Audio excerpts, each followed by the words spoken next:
creo que lo mínimo que puede pasarnos es que, aparte de conocer eh, algunas perspectivas del trabajo exegético, vamos adquiriendo con un ejercicio que haremos en la segunda sesión de este tema, que será en próximos días, vamos adquiriendo al menos un ojo de exégeta, de intérprete, porque leemos distraídamente, porque leemos de carrera o porque no nos han ayudado a tener ese ojo atento, que pues nadie va a resultar exégeta a partir de esta charla o de este taller, pero creo que sí va a descubrir habilidades. Espero cumplir esos propósitos. Hay que partir del concepto de la revelación divina. Dios quiso darse a conocer y darse él mismo a los hombres, y lo hizo, como lo sabemos, con hechos y palabras a través, quizás primero de la naturaleza, la revelación implícita de Dios en la misma naturaleza. El creyente ve la grandeza de Dios, la sabiduría de Dios, ya en la mera contemplación de la naturaleza. Ese podría ser el primer libro de la revelación. Pero hay una revelación explícita de Dios que se hizo a través del pueblo de Israel como pueblo escogido, y en la cual Dios se dio a conocer y se dio él mismo como el Dios del pueblo de Israel. Vosotros seréis mi pueblo y yo seré vuestro Dios.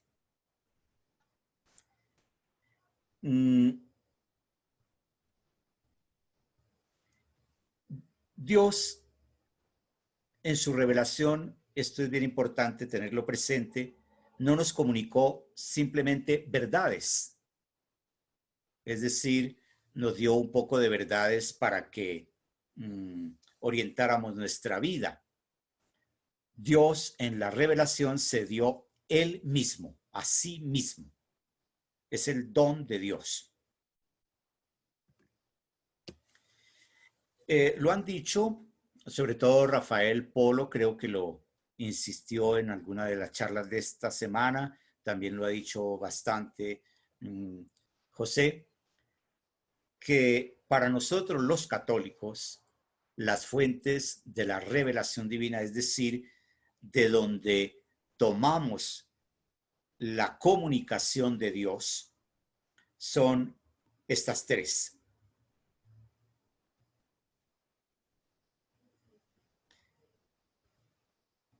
He puesto en el cuadrito de abajo el magisterio de la Iglesia para indicar que el magisterio de la Iglesia, como intérprete de la revelación escrita y de la revelación que hay en la sagrada tradición, está siempre dependiendo, coordinado con estas otras dos fuentes primordiales. Es decir, que el magisterio de la Iglesia no cambia la escritura, la interpreta y tampoco cambia la sagrada tradición.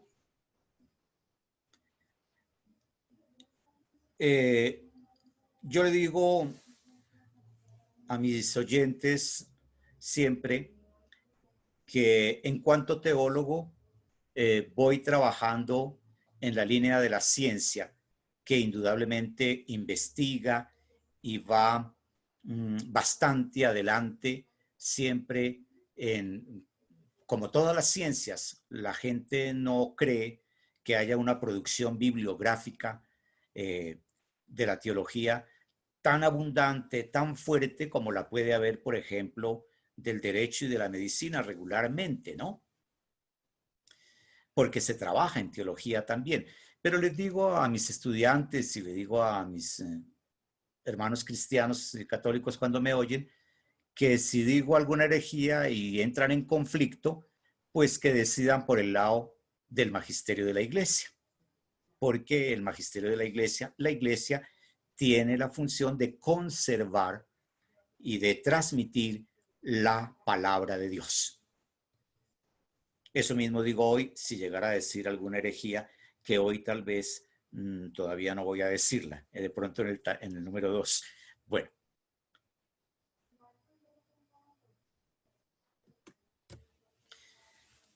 Pero la revelación perfecta y definitiva de Dios es Jesucristo. Este es un principio hermenéutico. Entendemos por hermenéutica también el ejercicio, la ciencia de la interpretación.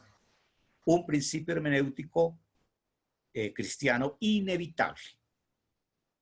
En Jesucristo, Dios nos dijo todo lo que tenía que decirnos. En Jesucristo, Dios se dio Él mismo enteramente a nosotros. Es por eso por lo que, y nos lo recordaban esta semana o la pasada, no tenemos que esperar una nueva revelación. Lo que tenemos es que aclarar, volver actual en nuestra vida el don de Dios que es Jesucristo. De las tres fuentes, la que nos interesa en el sentido exegético es la Sagrada Escritura. La fuente escrita.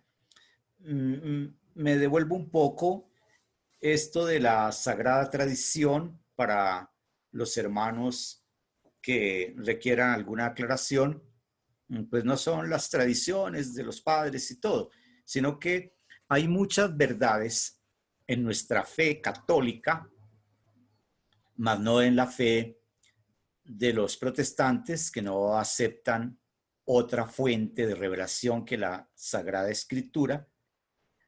Hay muchas verdades que son patrimonio de nuestra fe y que no están escritas en la Biblia, pero que fueron la herencia de la fe de los primeros cristianos. En exégesis bíblica y en hermenéutica, lo que más se acerca a la fuente es mucho más cierto y válido que lo que se aleja de la fuente. Todo aquello que esté bien cercano a Jesús y haya sido transmitido oralmente también por quienes rodeaban a Jesús, es válido con la misma validez de la inspiración del Espíritu Santo que nosotros confesamos respecto del texto escrito. Por ejemplo, toda nuestra devoción a la Santísima Virgen, tan cuestionada a veces por las demás iglesias cristianas, no puede apoyarse como devoción, como culto de la clase que ya nos explicaron esta semana también, la hiperdulía, la dulía, etcétera, todo eso recuérdenlo hoy. No puede apoyarse propiamente en texto de la Escritura, pero es un patrimonio preciosísimo que fuimos recibiendo como herencia de fe a lo largo de las generaciones y partiendo de la generación apostólica. No cabe duda, me imagino que cualquiera de ustedes lo asume, que la Virgen debió gozar de un cariño especial de parte de los apóstoles.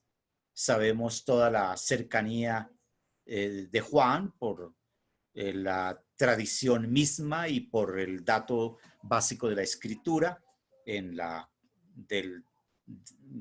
delegación que Jesús le hace en la cruz. Pero las primeras comunidades nos fueron entregando, seguramente ya incluso no estando la Virgen físicamente con ellos, nos fueron entregando esa devoción. Eso es un dato de sagrada tradición. En nuestra piedad popular, Santa Ana y San Joaquín son los abuelos de Jesús. Y en realidad eso no está en la escritura. ¿De dónde proviene? Tal vez fue una herencia de la sagrada tradición también. Sabemos que hay un dato en los evangelios apócrifos, pero pienso yo que no es por la línea de los evangelios apócrifos, sino por la línea de la tradición que nos fue llegando también, por ejemplo, ese dato que pertenece también a nuestra devoción. Obvio, los evangelios apócrifos recogieron situaciones que eran de moda o que eran habituales o cotidianas en las épocas de los comienzos del cristianismo, pero por lo mismo las pudieron recoger los cristianos católicos de la tradición. Lutero, cuando hace su reforma, declara que el principio famoso, que es la clave hermenéutica de los protestantes, de la sola escritura. La sola escritura es el principio hermenéutico protestante. No es necesario consultar ninguna otra fuente.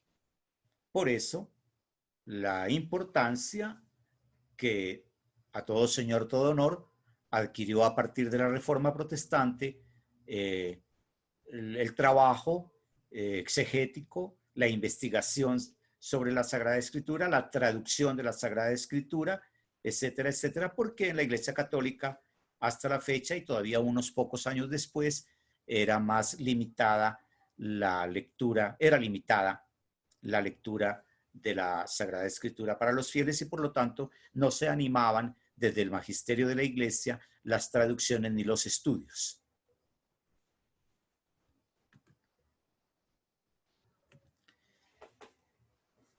Si la Biblia es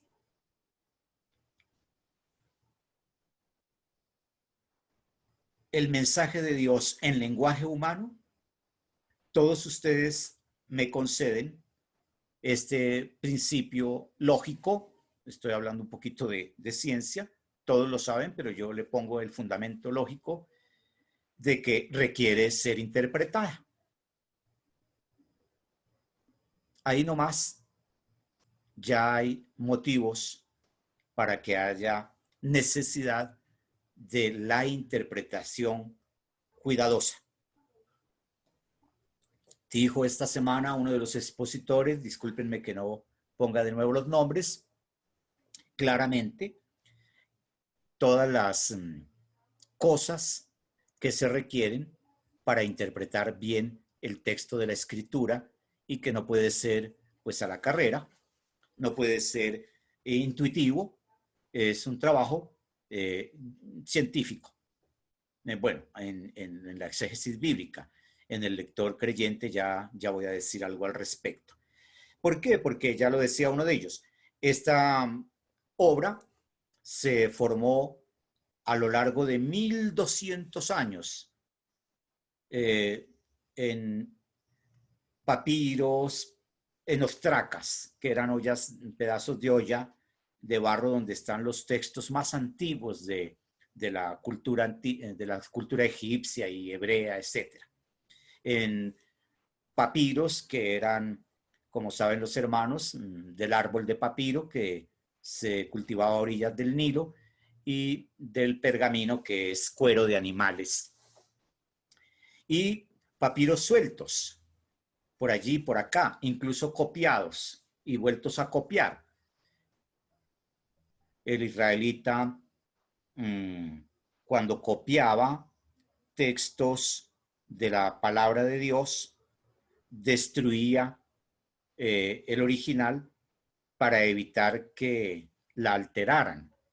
Por eso, entre otras, no tenemos ni papiros, ni pergaminos, ni códices absolutamente originales, sino copias, pero copias no posteriores, copias del siglo segundo antes de Cristo, del siglo segundo después de Cristo, pero el que salió de la primera mano no tenemos ninguno, aunque sí tenemos bastantes suficientes para la investigación científica provenientes de las épocas del proceso de formación de la palabra escrita. Como fue escrita además en distintos idiomas, en otras culturas, con la influencia de Babilonia, con la influencia de Egipto, con la influencia de los asirios, pues aquello es no solamente supremamente difícil de aprovechar en su sentido original, sino que además, y esta parte creo que les justifica este aporte mío, además se vuelve un libro terriblemente apasionante. Contiene la sabiduría, la cultura que ustedes quieran imaginarse, aún sin acercarse a la Biblia como la palabra de Dios. Es un libro totalmente apasionante que podríamos gastar la vida entera y sería poca para conocerlo. Todo el sumo de cultura, de sabiduría que tiene la Biblia es inagotable. Entonces, hay que interpretarlo. Aparte de la Biblia hebrea, que corresponde en general a nuestro Antiguo Testamento. Entre los teólogos contemporáneos se ha preferido hablar de Biblia hebrea para referirse al Antiguo Testamento y del Nuevo Testamento. Aquí no es el caso, es para aclarar otro asuntico, pero es porque por respeto a los judíos con todo este tema del ecumenismo y de la cercanía a los judíos, pues que antiguo para ellos no tiene nada de antiguo, para ellos es su actual cercanía con Yahvé, porque no hay un segundo una segunda escritura para ellos, sino la que está ahí. Y porque tampoco están ya sintiendo que las profecías, sobre todo la del Mesías, se haya cumplido plenamente, como para nosotros sí se cumplió en Jesucristo. Pero aparte de la Biblia hebrea, que es la Tanakh, la Biblia hebrea contiene esto que está abajo, la Torá, que es la ley, la mencionó esta semana uno de ustedes, los 5 libros del Pentateuco, Génesis, Éxodo, Levítico, Números, Deuteronomio, contiene los Nevín, que son los libros de los profetas, y contiene Ketubín, los libros de los escritos que se llaman. T-N-K, de ahí salió el nombre de Tanakh. La Biblia hebrea se llama la Tanakh, con las iniciales de sus 3 partes fundamentales. Pero aparte de la Biblia hebrea, compartimos la escritura las iglesias cristianas. Esto a mí me agrada mucho aclararlo porque también pone las cosas en su lugar, respetando yo, por supuesto, posiciones diversas que haya al respecto, pero que yo trataré también de justificar un poco lo mío. Quienes compartimos la lectura de la palabra, el amor, el estudio, la guía de la palabra escrita. Las iglesias cristianas, los católicos, los ortodoxos, los protestantes, los anglicanos. Para los hermanos menos informados en estos asuntos, pues los puse en el orden de su aparición. Los ortodoxos, por allá del año 1000 y pico, cuando el monje Cerulario se aparta de la Iglesia Católica, por lo menos de la autoridad de Roma, porque había divergencias, sobre todo en la liturgia, un poco en la cuestión de la autoridad, del primado de Roma, Ellos en Oriente consideran a cada patriarca como su papa completo y no estaban de acuerdo en depender de Roma, pero también tienen una manera de hacer el culto, herencia también de los primeros cristianos, diferente a lo que llamamos el rito romano, etcétera. Y eso ocasionó una división lamentable, y el Papa excomulgó ortodoxos y los ortodoxos excomulgaron al Papa, pero es una división lamentable. Si el ecumenismo funciona y sigue el Espíritu Santo trabajando por la unidad, creo que con los primeros que vamos a reencontrarnos es con nuestros hermanos de la Iglesia Ortodoxa. Son bastante cercanos a nosotros. Pues en Oriente hay católicos que tienen ritos es decir, hay ritos que comparten ortodoxos y católicos, ritos litúrgicos, ¿no? En Oriente, etcétera. Ellos tienen la Eucaristía, ellos tienen a la Theotokos, la Madre de Dios, ellos tienen íconos, imágenes, ya que estábamos hablando ayer de imágenes, etcétera. Ellos tienen la Eucaristía. Bueno, si yo no fuera católico, sería ortodoxo. Si fuera pues de elegir, ¿sí? De escoger. Y sí, ojalá todos hubiéramos tenido que escoger nuestra fe, seríamos más auténticos, ¿no? Lo que pasa es que la heredamos ahí y seguimos en la marcha. No sé si alguno de ustedes algún día ha tenido que encontrarse ante la oportunidad de catequizar para el bautismo algún hermano que se convierte de otra religión o algún hermano que no era bautizado en ninguna, y cómo empieza uno a vivir de bonito esa fe cuando es escogida, cuando es buscada, cuando es encontrada por el testimonio de alguien, que eso es exactamente el querigma, que es lo que debíamos hacer siempre, el anuncio del Señor resucitado, para que otros se animen a abrazar la esperanza.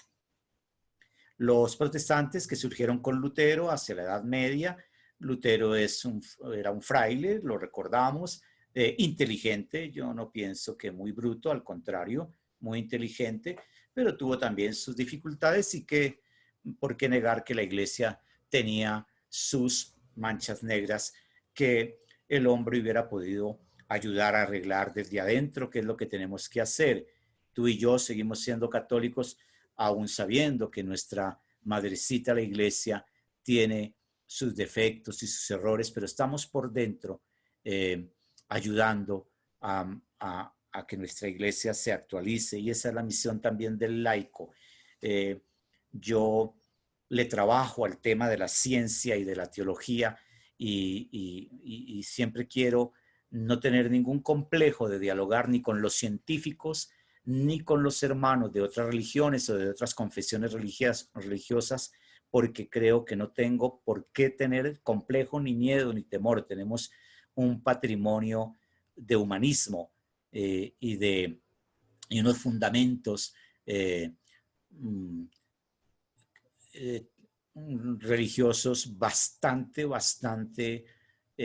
válidos, y que se pueden exponer sin perder nuestra fe ante los que de momento parecerían alejados o contradictores. Lutero pues no trabajó por dentro en la iglesia. El diálogo con los protestantes es más demorado, más difícil, por aquello de la sola escritura, etc. Y los anglicanos, que son toda esa historia de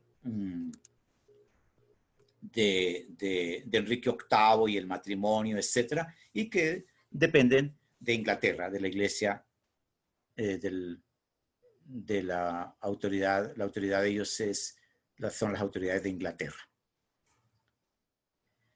Entonces, la interpretación de la Sagrada Escritura, aquí repetí la diapositiva, requiere un esfuerzo.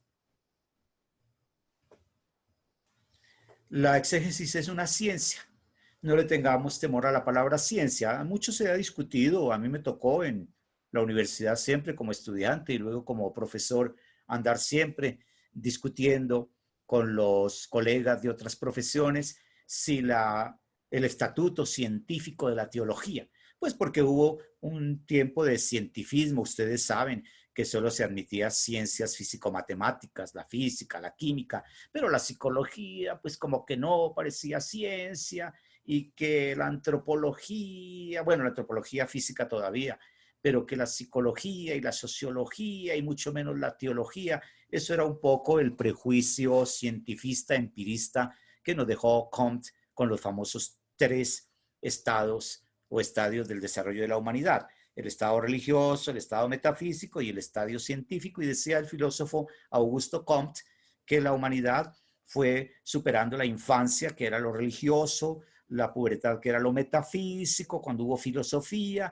pero que llegó el momento en que venía la madurez propiamente, que era el estadio científico. Pero eso es un prejuicio que cualquier buen científico, cualquier buen filósofo sabe que es una deformación de la búsqueda del conocimiento.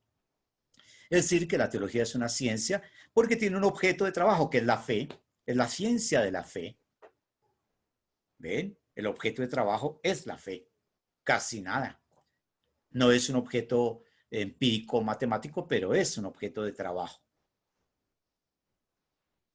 Entonces, como ciencia requiere reglas y principios. ¿Y qué? Aquí en este caso, cuando se trata de la parte de la exégesis como parte de la teología, unos principios sobre un texto para descubrir su verdadero sentido. También se puede llamar hermenéutica. Yo no quise fastidiar con la diferencia muy sutil de los científicos entre exégesis y hermenéutica. Solo quiero aportar que prácticamente la exégesis nace en la Biblia. Fue la Biblia quien le prestó, perdón, fue la teología bíblica quien le fue prestando a las demás ciencias bastante esta dimensión o este horizonte de la hermenéutica, porque desde su comienzo, salido el texto todavía fresquito de la mano de los agiógrafos, ya había esfuerzos de interpretación con los santos padres nomás. Quise aportar esto. Sé que para muchos es repetir cosas. Eh, mm, eh,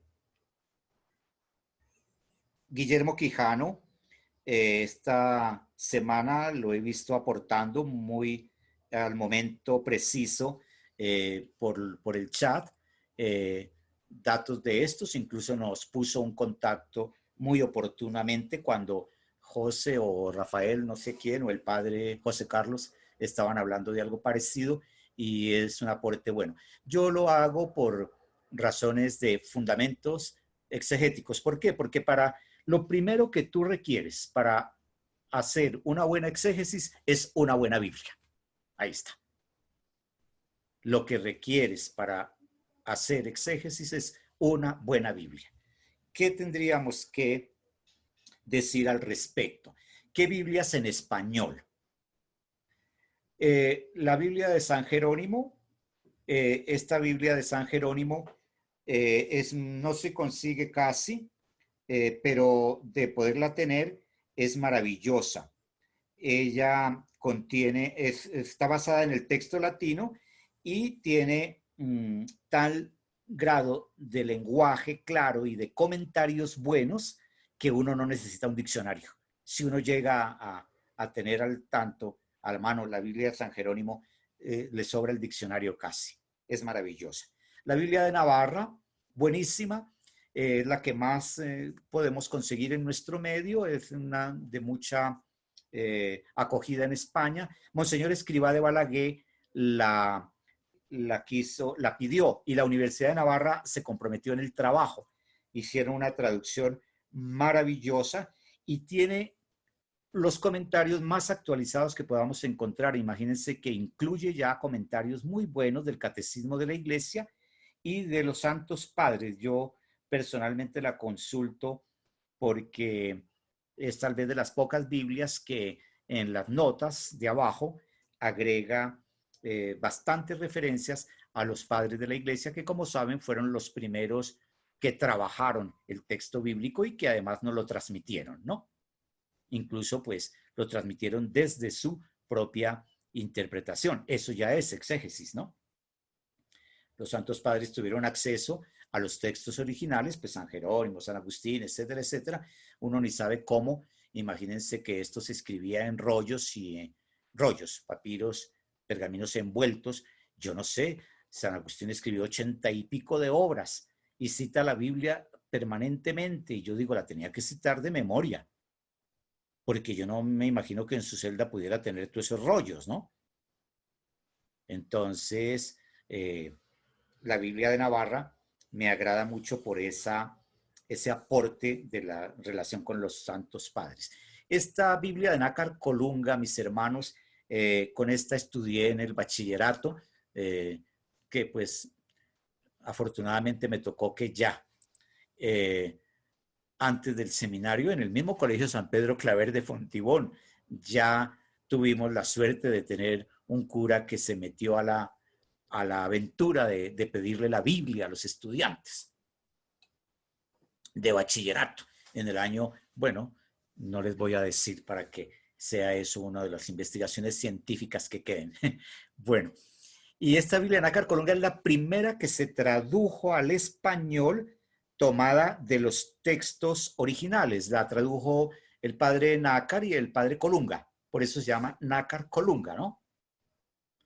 Es un lenguaje difícil, pero muy fiel.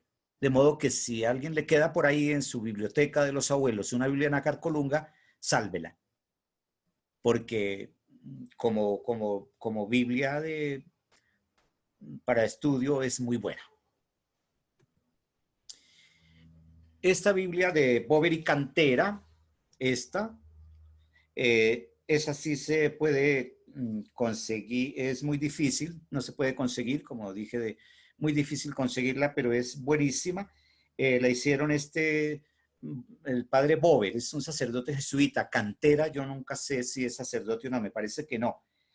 Tiene mucha profundidad en los comentarios. Es muy buena Biblia si la tienen.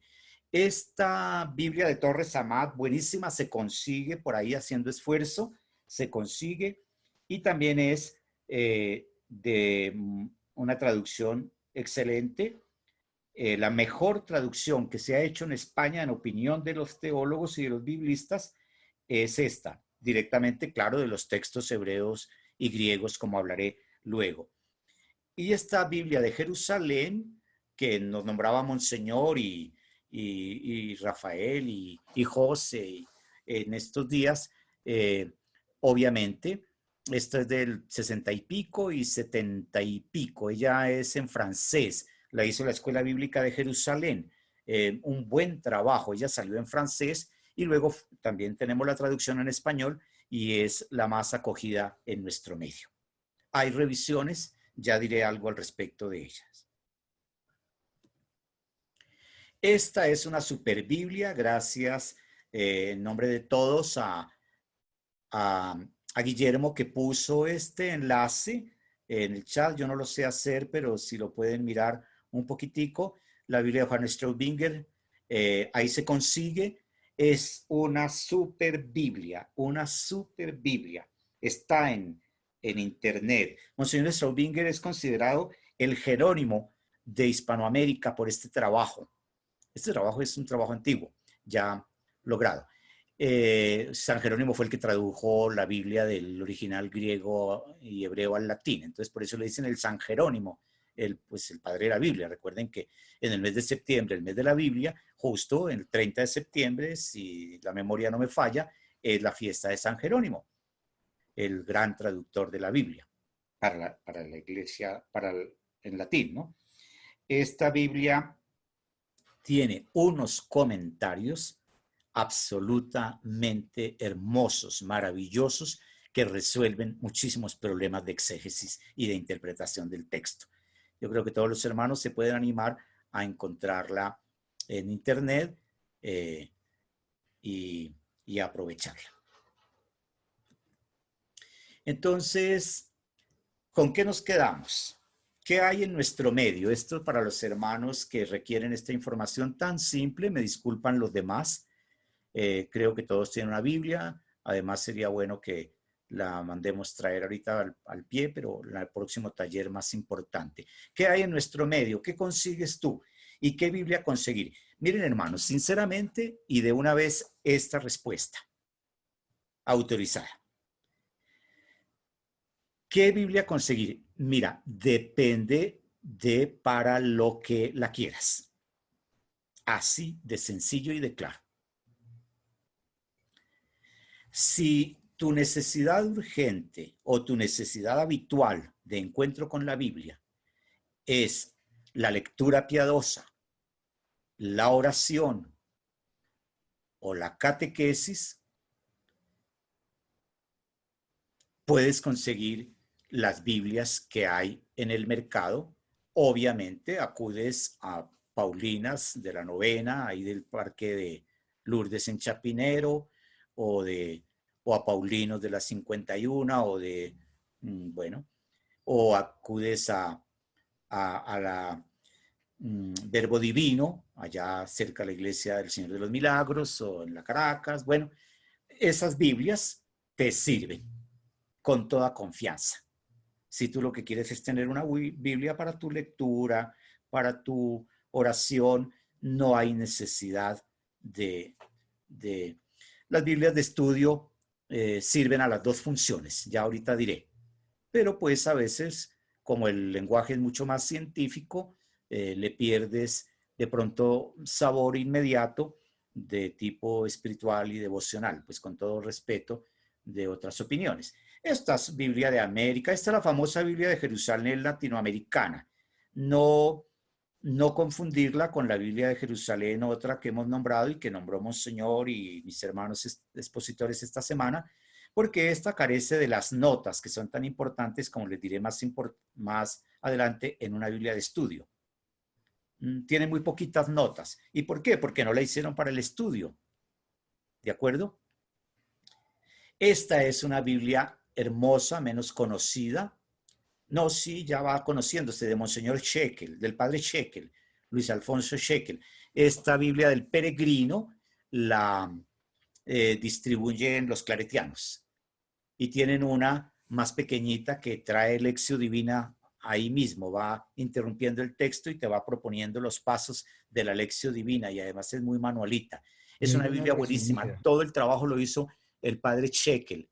Hay una Y resumida también de él mismo, basada en esta misma edición que se llama la Biblia Breve del Peregrino, que son pasajes clave, más no es la Biblia completa de Shegel.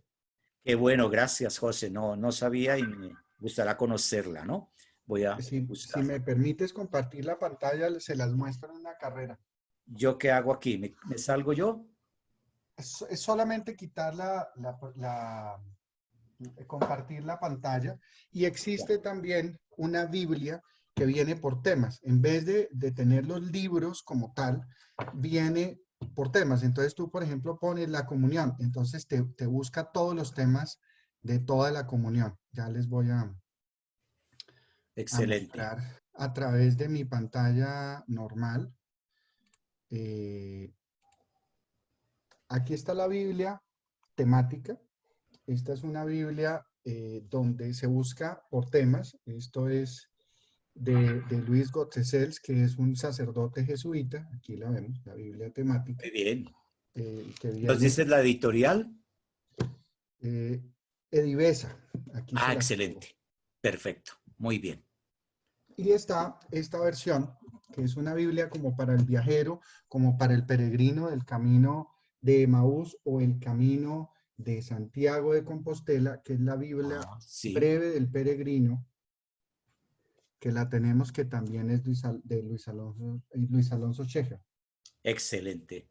Esas son Muy bien. otras maneras de enseñar la Biblia que se han inventado, y pues tienen su sentido, pero tiene que tener un bagaje para no confundirse con ellas, porque si uno busca los atajos de fe, pues se desvía de la sana doctrina. Claro. Gracias, José. Muy No, amable. qué pena la interrupción, pero No, pienso no, que cayó como excelente. anillo al dedo. No, muy oportuna, José. De eso se trata.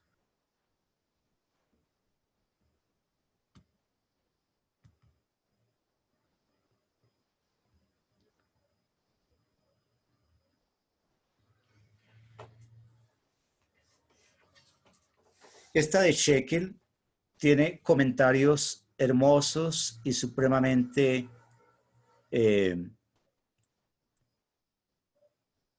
ilustrados. Voy a poner un ejemplo para que se provoquen.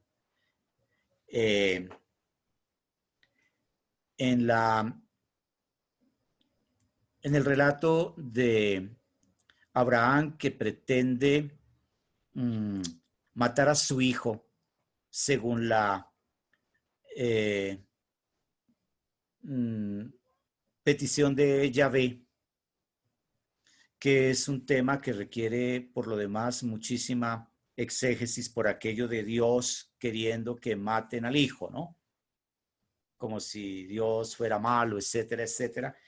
Hay un comentarito que no debe tener más de 15 lineecitas allá abajo en las notas, que es delicioso, científica y espiritualmente hablando. Eh, es, la, es un resumencito de la investigación, en qué va la investigación exegética al respecto. Eh, ¿Qué pasa allí cuando Abraham sale con el niño y va a matarlo?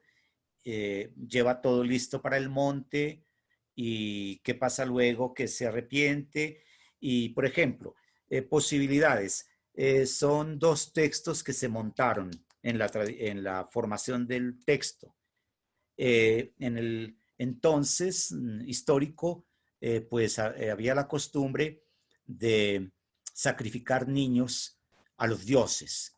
Y Abraham en principio debió eh, querer caer en esa mm, presión, no en esa presión, en esa marca cultural, porque pues es un hombre como tan ubicado histórico, socioculturalmente, y pues su cultura es eso, y él ama a Yahvé, entonces va a matar al hijo para entregárselo. Esto es el amor, como expresa el hombre de su época, el amor a Dios, y pues él ha descubierto a Yahvé y le quiere dar su hijo.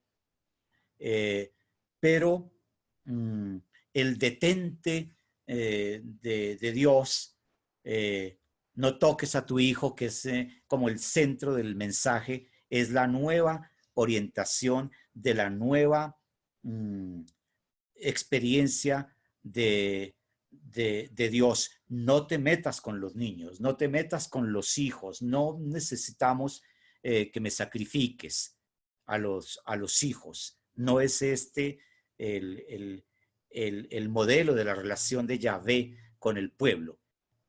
¿Ven?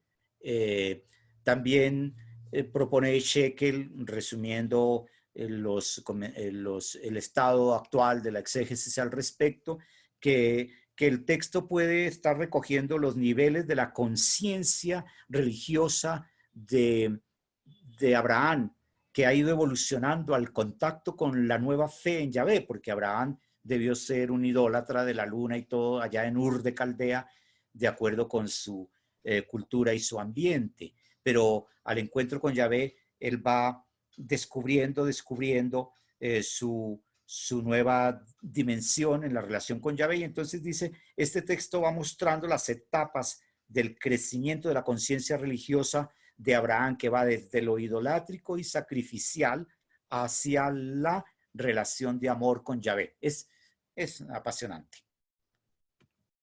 El padre Shekel es un teólogo muy respetable. Esto no me quiere andar más. A ver cómo es.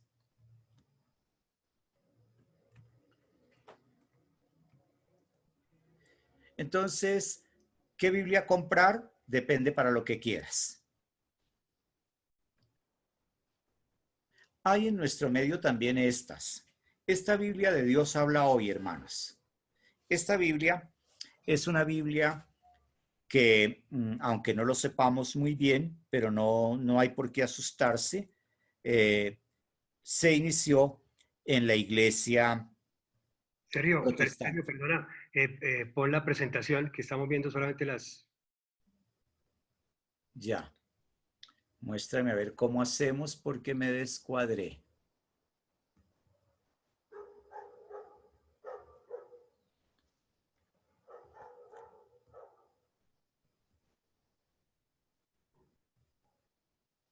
¿Será acá? Ahí ves, ¿se ve mejor? ¿Se ve bien? Francisco, Tienes que compartir la imagen, Sergito, ponerle abajo hay un botón que dice Share Screen, ahí buscas la me pantalla que quieres descuadré. compartir Sí, y le das clic. me dices por favor. Busca dentro de ahí.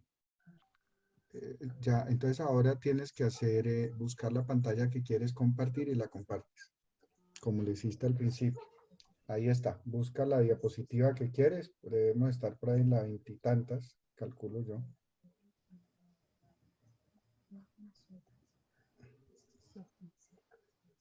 ¿Estamos bien ahí? Sí, señor. Bueno, entonces miren hermanos, la Biblia Dios habla hoy, que es la más común que tienen los católicos. La verdad se empezó a escribir, se escribió en la iglesia protestante. Fue un esfuerzo pionero, excelente, porque fueron los primeros que hicieron una traducción en nuestro lenguaje. Es aquí donde empezó a hablarse de ustedes, y no de vosotros, ¿sí? Ustedes son la luz del mundo, porque los textos de la Nácar Colunga y las demás Biblias que utilizábamos era vosotros sois la luz del mundo, porque provenían de España. Y uno se volvía al revés diciendo eso en la lectura el domingo, allá en público.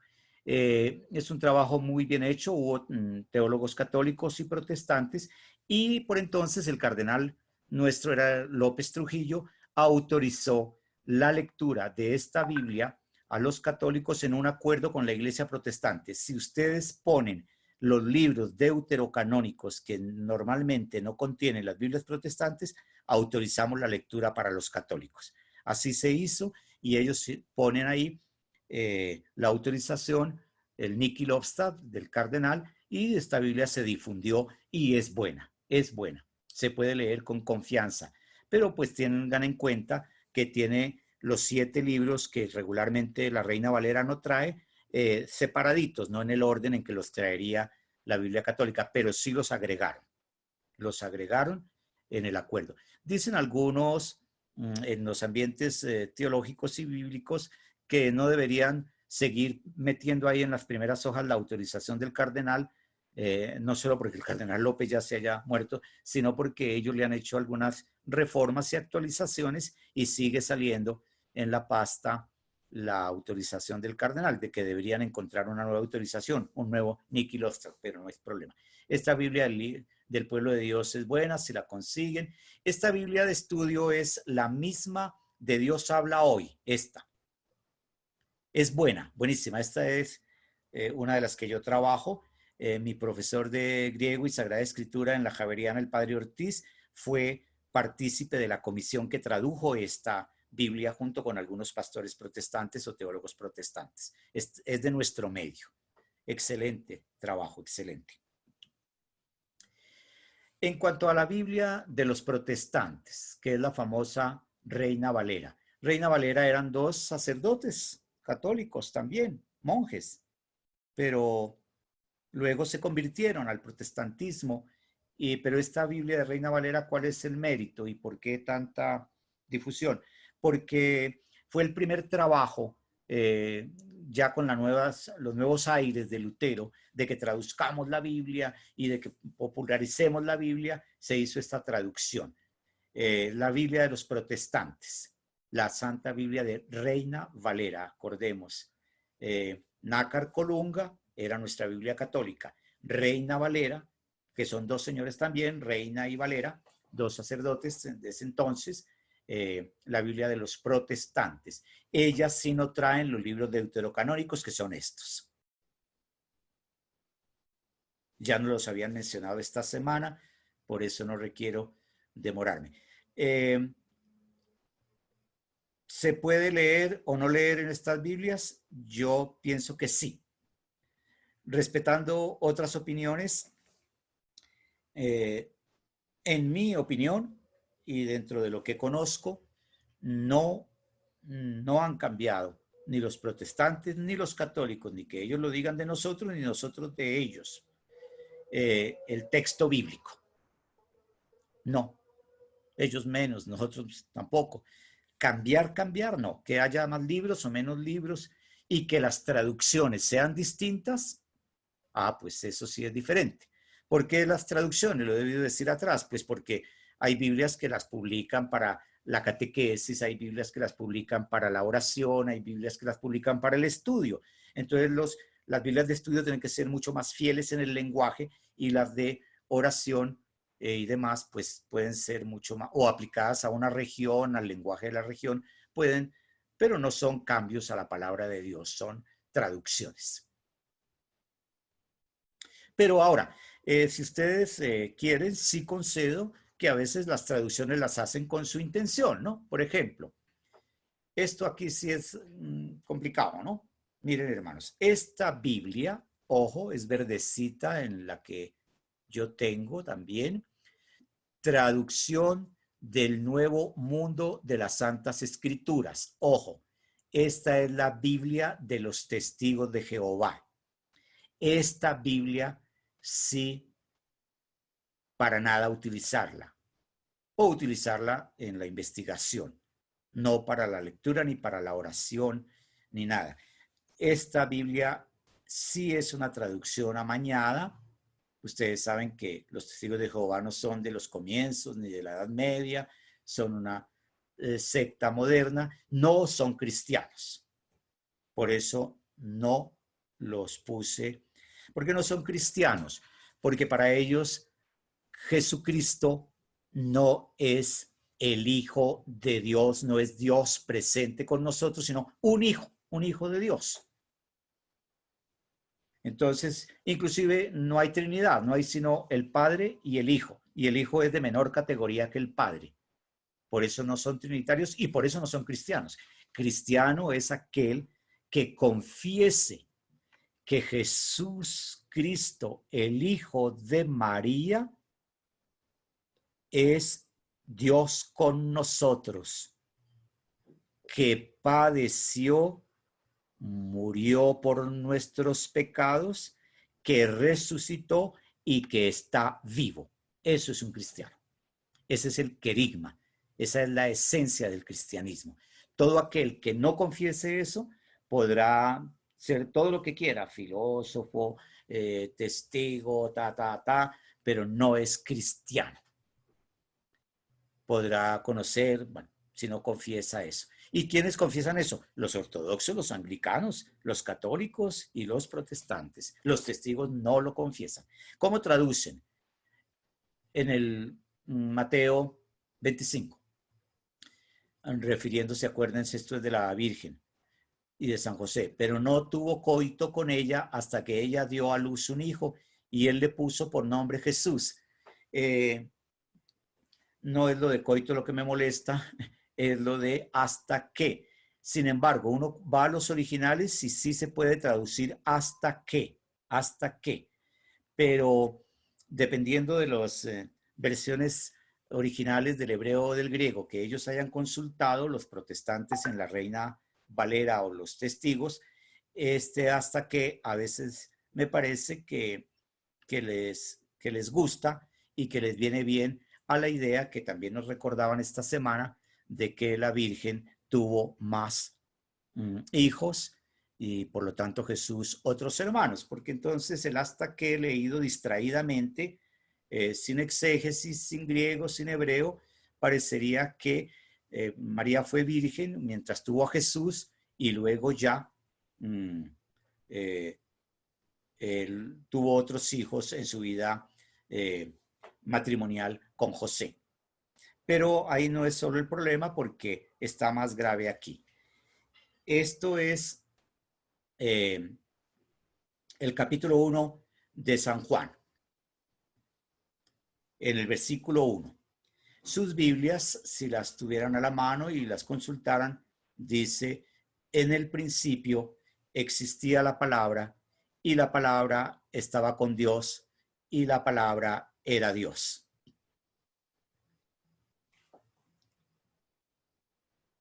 La Biblia de los testigos dice, la última columna, hermanos, en el principio la palabra era y la palabra estaba con Dios y la palabra era un Dios. ¿Algún hermano notó la diferencia o la conocía y nos la enfatiza? Podemos escuchar. Bueno, hermanos, el problema está aquí. Mírenlo. La palabra de Dios es Jesucristo. Jesucristo es la palabra, el logos de Dios. ¿Qué dice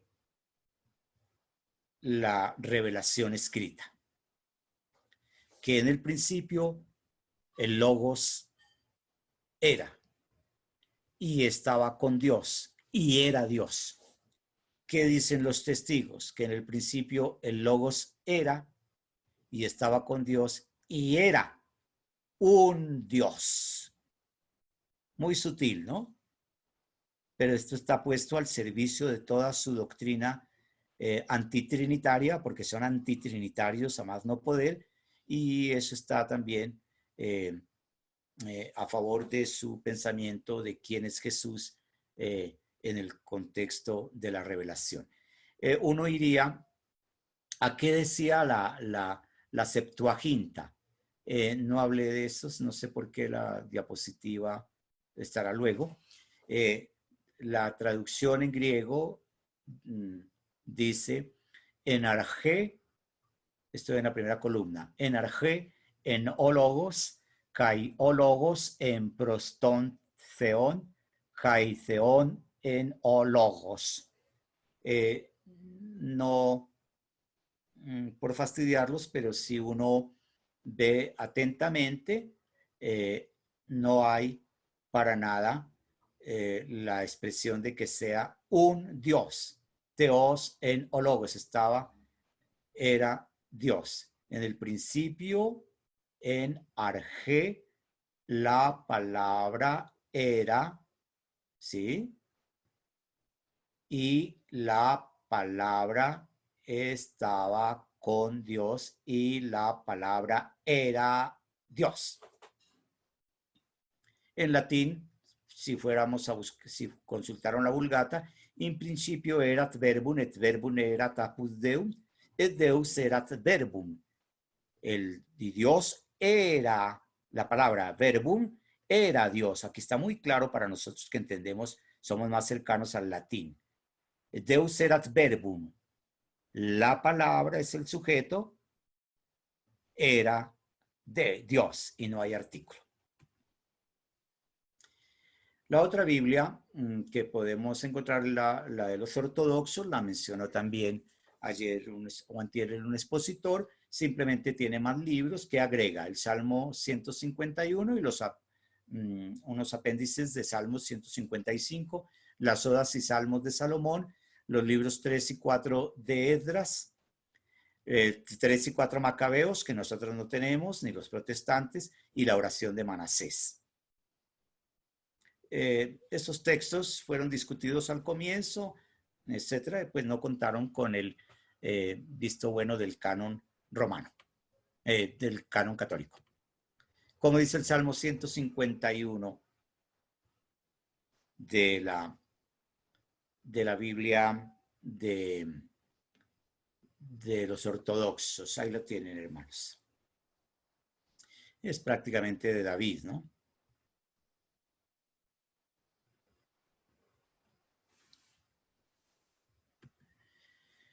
Entonces, para estudiar, ¿qué compramos? ¿O qué conseguimos? Esta.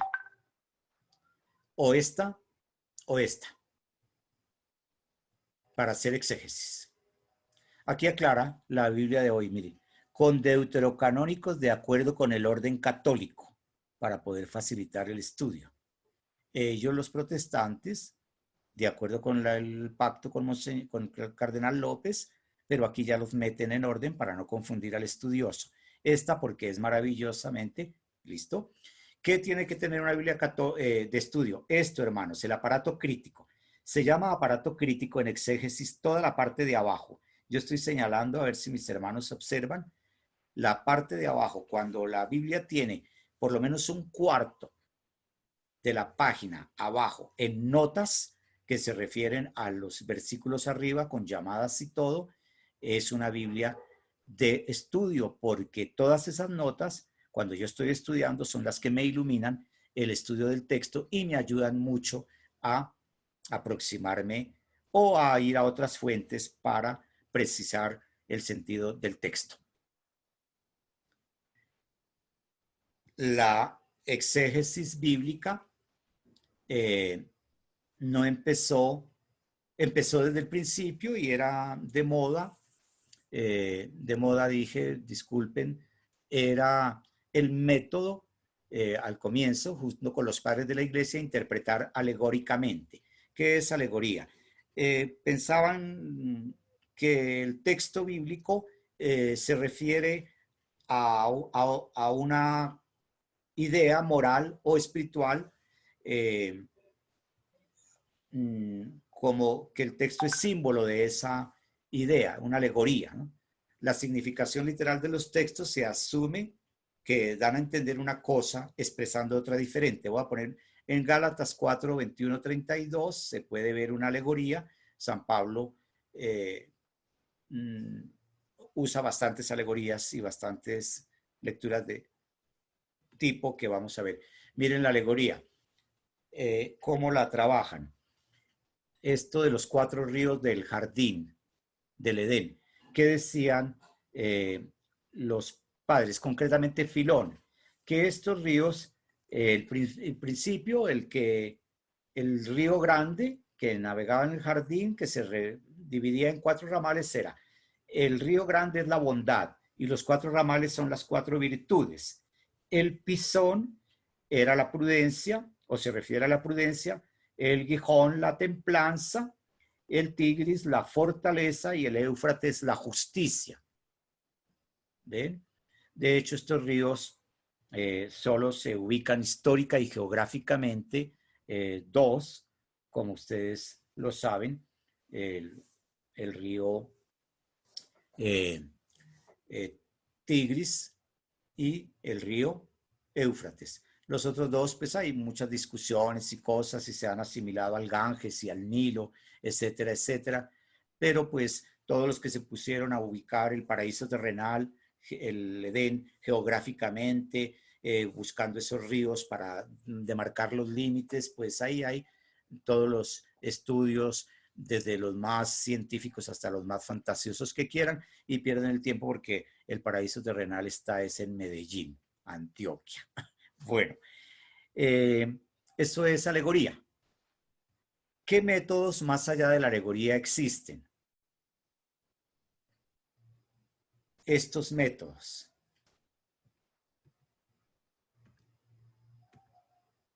Crítica textual, crítica de las fuentes, crítica de los géneros, historia de las tradiciones, historia de la redacción, crítica de las formas. Los hermanos comprenderán que se trata ahí de hacer a desmenuzar el texto, a desmenuzar la historia en la cual se formó el texto, a buscar el género literario, ejercicios muy interesantes, aunque ladrilludos para el que no está pues con ese interés.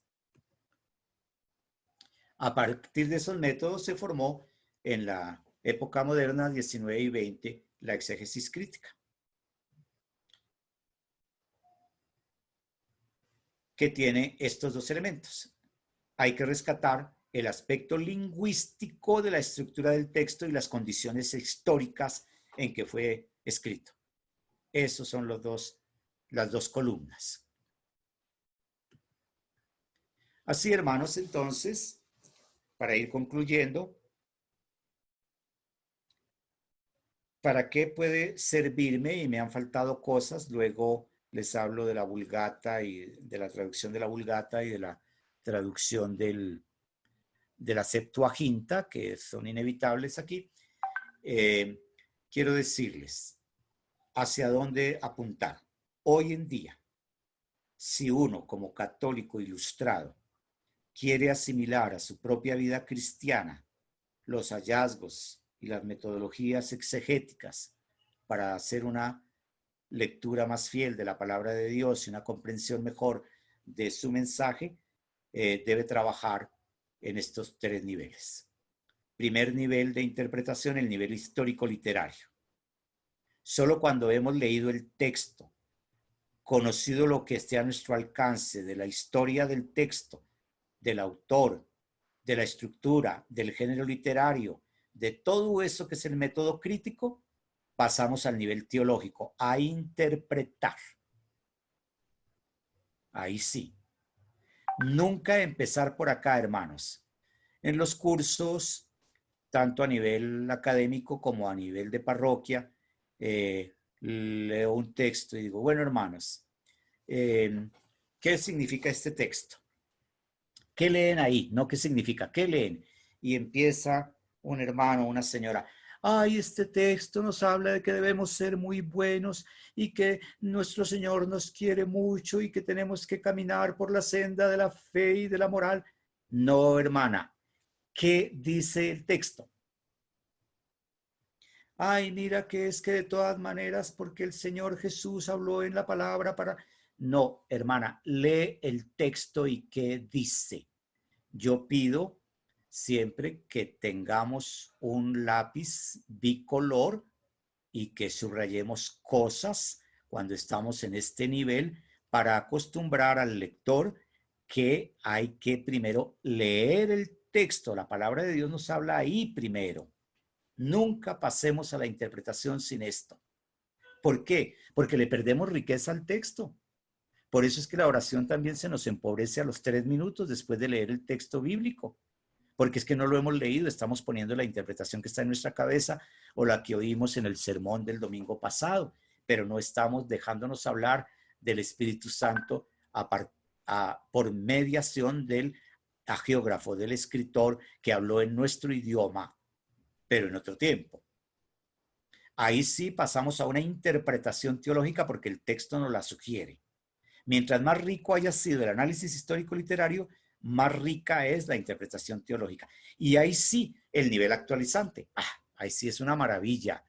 Cuando ya hemos entendido el texto y lo hemos interpretado, ponernos a hablar, bueno, ¿y esto qué nos dice hoy a nosotros, aquí en esta parroquia, aquí en este grupo de oración, aquí en esta comunidad de base, aquí en este curso de Biblia? ¿Qué nos dice esta palabra? Aquí, trabajado así, miren, no solamente enriquecemos profundamente nuestro conocimiento de la palabra, sino también nuestra vida espiritual. Una clave hermenéutica básica: en el Nuevo Testamento está patente lo que en el Antiguo estaba latente para los católicos. El Nuevo Testamento pone en luz lo que era sombra en el Antiguo. Tipo y antitipo, creo que voy a ir terminando y quiero decirles para qué entonces la exégesis. Si yo soy de Maús, soy médico, soy abogado, no estoy dedicado a la teología, hermanos, un ojo exegético, un trabajo de exégesis que ustedes pueden mejorar poniéndose en la tarea de hacer pequeños ejercicios. En la próxima exposición mía, si no los dejé cansados, vamos a hacer un ejercicio todos con la Biblia en la mano. ¿Para qué me sirve? Lo dijo el Padre cuando estábamos en el tema de la apologética, que dijo como para la oración y la espiritualidad en general. La gracia de todo esto es que mejore esto. Yo le saco mucho más jugo al texto si lo he trabajado un poquito exegéticamente. Para la lección divina, que de hecho comienza por ser la lectura del texto. Para iluminar la vida cristiana, porque le encuentro la dimensión moral, la dimensión espiritual a los textos. Para dar razón de la fe, ahí estaría toda la apologética y toda la exégesis. Y para pasar de la fe ingenua a la fe crítica. ¿Esto cómo me importa? Yo le digo a los estudiantes, de Biblia, que los cursos los doy para ayudar a pensar al creyente y ayudar a creer al pensador.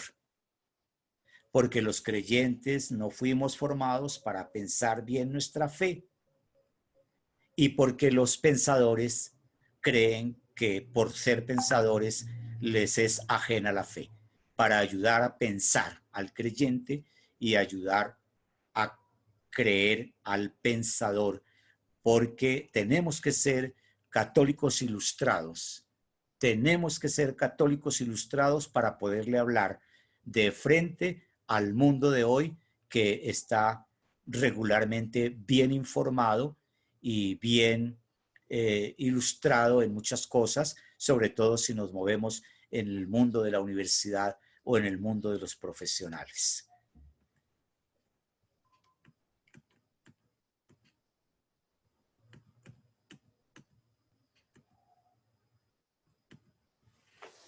Gracias, hermanos. Espero no haberlos aburrido y haberles dañado su mañana. En una próxima ocasión vamos a trabajar un ejercicio con todo esto y será mucho más interesante porque ahí aplicamos. Muchas gracias. Sergio, muchísimas gracias. Creo que hay dos preguntas. Veo dos personas con la mano levantada. Ricardo Montoya. Sí, con mucho gusto. Gracias, Sergio. Gracias, Pacho. Muy buena su charla el día de hoy, a espera de la siguiente, que seguramente va a ser más enriquecedor.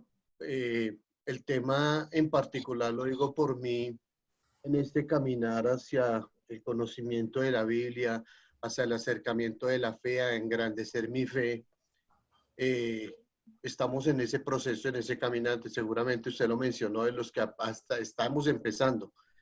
En un momento yo quería preguntarle sobre el manejo de los que iniciamos en este proceso. ¿Cuál sería? La respuesta pues la diste en prácticamente en la última diapositiva, pero sí me queda también otra duda, el tema de las diferentes Biblias y de los traductores, cuando hablamos de la interpretación que ellos le dieron. O sea, para mí la escritura debe ser una, la traducción debe ser una, y la interpretación en nosotros como católicos debería ser con un criterio único. ¿Es así? Ricardo, gracias. Tienes toda la razón y podemos apoyar. Yo lo he debido decir a su momento. Regularmente uno coge una Biblia católica y tiene notas, y coge una Biblia protestante y no las tiene. La razón, porque las Biblias católicas en la fe católica deben ser interpretadas a la luz del magisterio de la Iglesia, porque la Iglesia es la depositaria de la conservación y transmisión de la palabra de Dios. Tienes razón, las interpretaciones en nosotros los católicos en vía de fe tienen una línea concreta que la determina el magisterio de la Iglesia, y es importante que nuestras Biblias católicas cada vez les ponen menos noticas por economía editorial, tengan sus noticas abajo, aún las de oración, para que el creyente se ilumine con esas interpretaciones. No sé si respondí, Ricardo. Gracias, sí, Sergio, sí, es claro el tema. O sea, me queda más claro el fin de lo que nosotros buscamos es en la interpretación y como un criterio único, ¿no? Sí, tienes Gracias, toda la gracias, razón. Sergio. No puse ahí el comentario por alguna razón, lo rescato en la próxima, que trae la cita, la Biblia de Staubinger, sobre lo que decían ahí de hasta qué, porque el Monseñor Staubinger sí lo aclara en su nota, que ese hasta qué no quiere decir que a partir de, sino que él aclara precisamente, como hay otros textos en la Biblia que dice, no tuvo más hijos hasta que se murió. ¿Ven? Entonces no quiere decir que después de que se murió los tuvo. No tuvo más hijos hasta que se murió. Eso es de la Biblia, ¿cierto? Entonces, el hasta que está usado ahí en el texto, que María no conoció a José hasta que, ¿sí? No quiere decir que después sí, sino que nunca. Algo así porque para eso son las notas que están abajo en las Biblias católicas. Muchas gracias, Ricardo. ¿Otra pregunta, hermanos? Roberto, ¿tenía una pregunta? Robert.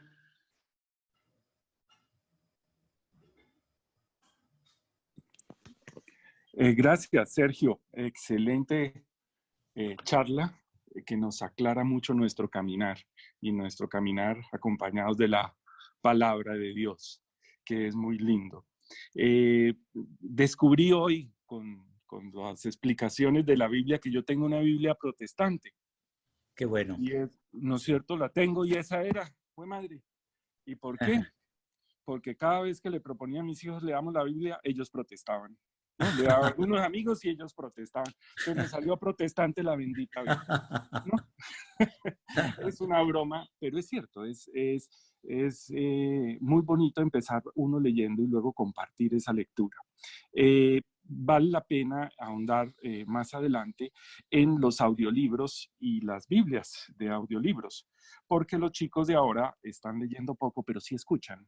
Entonces, se han diseñado herramientas que ya no son necesariamente leídas, pero que se pueden ver o oír en Internet y generan esa cercanía de la palabra de Dios. Esa era la broma, pero creo que excelente charla, nos llega al corazón. Muchas gracias. Muy bien, Roberto, yo como te agradezco y compartimos muchas cosas comunes.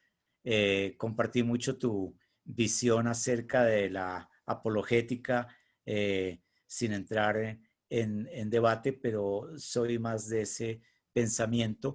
Y mira, lo de los audiolibros me encanta por esto. La palabra de Dios en principio es para ser oída, por lo menos en la liturgia. Nunca debemos estar siguiendo el texto mientras se lee allá arriba en el ambón. ¿Por qué? Porque la palabra de Dios es para ser escuchada. Salvo cuando me siento, se escribió para conservarla, pero la palabra de Dios debe ser proclamada. Hay sacerdotes que le dicen a la gente que compre el librito para que vaya siguiendo las lecturas. No, en las Eucaristías por ningún motivo, porque es que Dios no nos mandó una carta escrita. Dios nos está hablando presente, la razón litúrgica poderosa para no estar leyendo el Evangelio, la epístola durante la celebración. Dios te está hablando directamente, no a través de un escrito. Entonces, los audiolibros me gustan en el sentido de que rescatan esa dimensión de la palabra para ser proclamada, para ser oída, para ser escuchada. Es la escucha de la fe, ¿no? Bueno, gracias, Roberto. Muchísimas gracias, Sergio. Con gusto. Muy interesante. Y yo les cuento que encontré un canal en YouTube que se llama La Fe Católica. Les voy a poner ahora aquí en el chat un enlace que tiene un curso de Biblia que me ha parecido muy interesante, muy entretenido, algo así como para lo que preguntaba ahorita Roberto. Son como 50 capítulos. Ay, qué bueno. Cada capítulo dura más o menos entre 1 hora y media y 2 horas, ¿sí? Pero es para hacerlo con la Biblia en la mano y con el catecismo al lado. Bueno. Pero muy interesante. Se lo recomiendo a los que quieran verlo.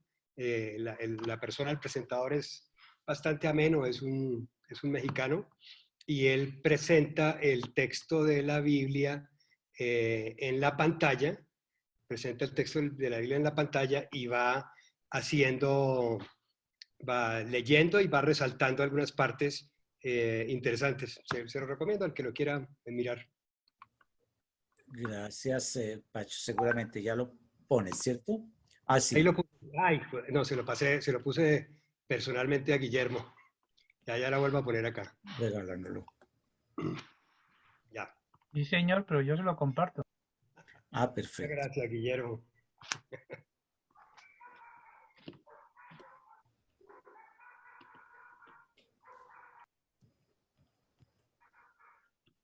Creo que hay otra pregunta de Carlos Hugo. Hola. Sí, Carlos, te sí, escuchamos. buenos días. ¿Cómo estás, Carlos Hugo? Buenos días. Muy interesante la charla. Gracias. Cada día se aprende más. La pregunta mía es la siguiente. O sea que todo conlleva a una creencia que nos genera una conducta de actuar. Si la verdad es una sola, entonces, ¿cuál es la verdadera creencia que uno debe tener en sí?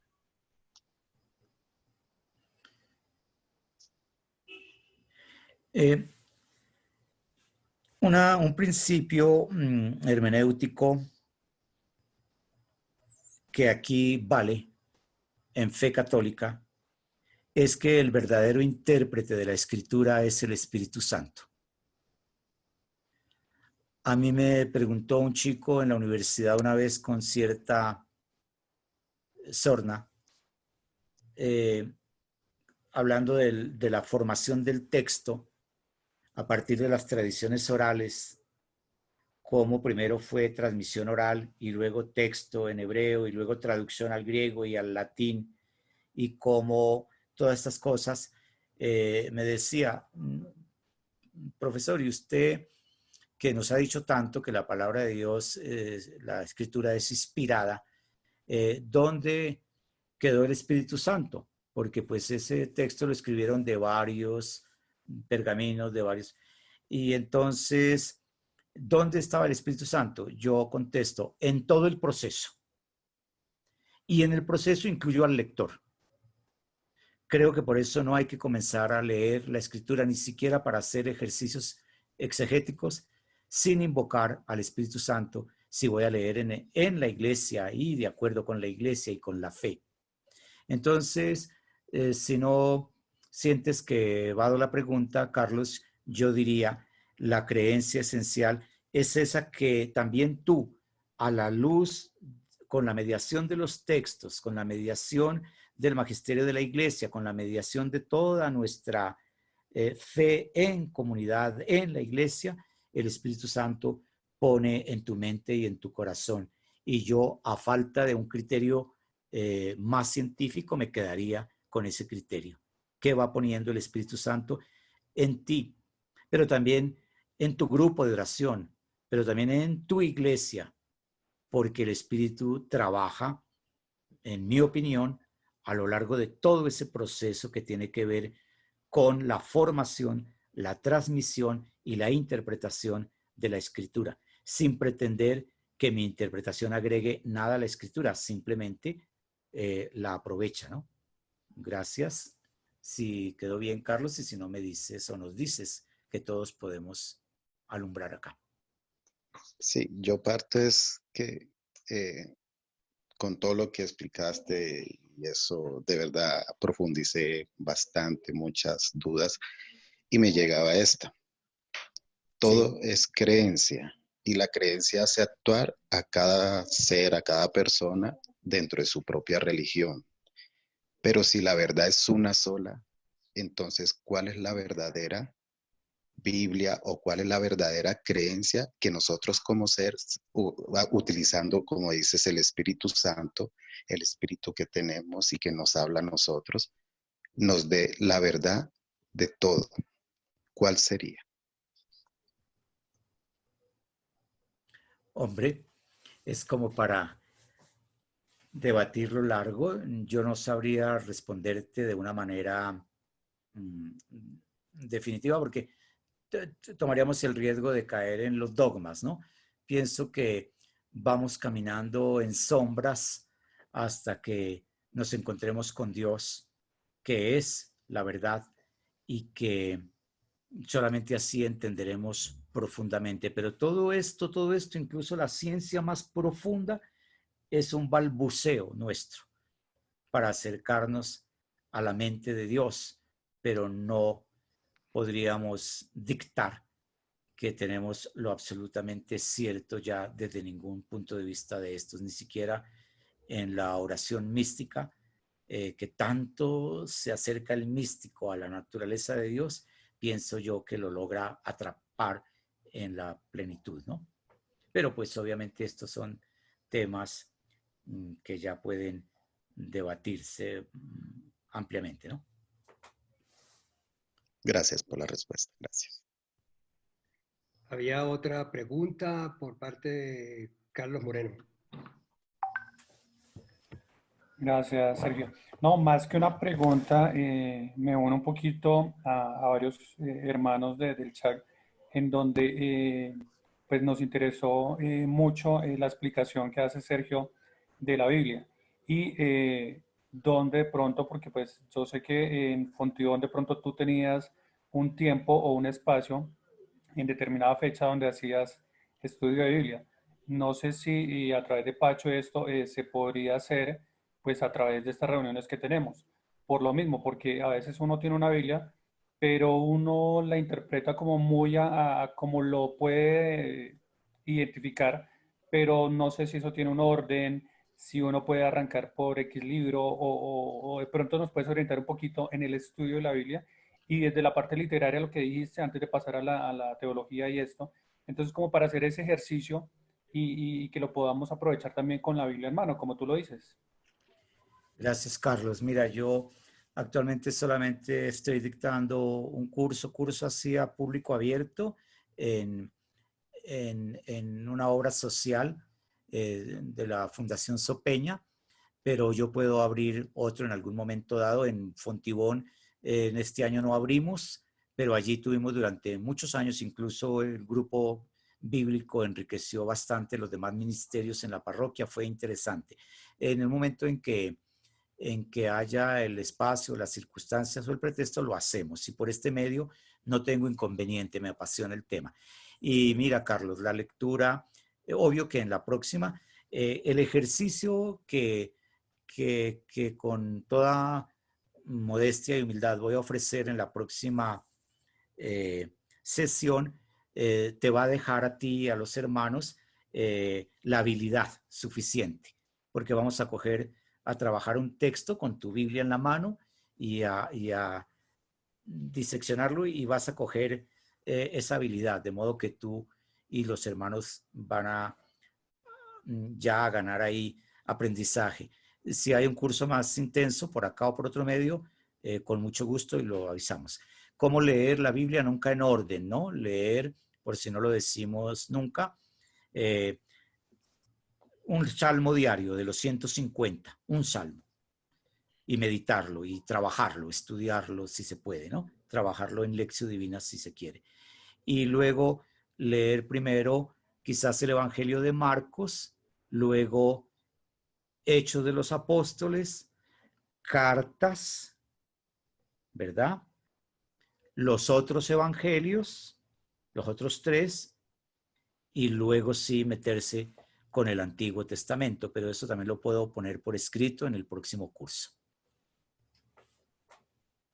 Vale, Gracias, gracias. Muy a amable. tus órdenes. Muchísimas gracias, Sergio. Francisco, con mucho Yo gusto. yo quisiera leer dos versículos de la Biblia que a mí me han impactado mucho. Uno, con respecto a estos temas de la Biblia. El primero, y de pronto con lo que acaba de decir Carlos. Segunda epístola de Pedro, capítulo primero, versículo 20. Dice, pero ante todo, tengan presente que ninguna profecía de la Escritura puede interpretarse por cuenta propia. Uh-huh. Eso es muy importante. ¿Y de dónde? Lo que decía obviamente Sergio, nuestro Señor Jesús dijo, yo soy el camino, la verdad y la vida. ¿Sí? Pero también encontramos dentro de la misma Biblia, en la primera epístola a Timoteo, capítulo 3, versículo 15, que dice, pero si tardo para que sepas cómo hay que portarse en la casa de Dios, que es la iglesia de Dios vivo. Noten que se habla de una sola iglesia, así como en Mateo 16, 18, Jesús dijo, tú eres Pedro y sobre esta piedra voy a edificar mi iglesia, ¿sí? Que es la iglesia de Dios vivo, columna y fundamento de la verdad. Entonces, esa columna y fundamento de la verdad necesariamente está dentro de la iglesia, ¿sí? Que creo que esto le puede ayudar un poco a Carlos Hugo dentro de su pregunta, ¿sí? ¿Dónde está la verdad? La verdad está, la verdad está en Jesucristo y la columna y fundamento de esa verdad es la iglesia. Gracias. No se te oye, Sergio. No se te oye. Sí, que yo creo en la iglesia no quiere decir solamente cuando lo confieso en el credo que creo en ella, sino que creo dentro de ella, ¿no? Es que mi fe no me la inventé yo, ni la inventó mi abuelita y mi bisabuela, sino que yo estoy ahí bebiendo de una riqueza de la tradición apostólica que bebió a su vez de Jesucristo. Entonces, es en la iglesia mi fe.